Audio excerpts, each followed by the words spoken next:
Hello, in this video I want to show you how to factory reset WOLFANG GA400 camera. And to do this, first let's confirm that we have a battery charged, and you can see the battery in the top right corner of the screen.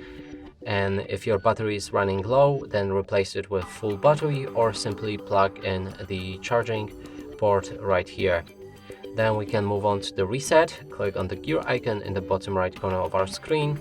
Then select that gear icon and scroll all the way down. You'll find the system, so click on it, and here first option is factory reset. Now we'll need to confirm it with yes, and the factory reset should commence.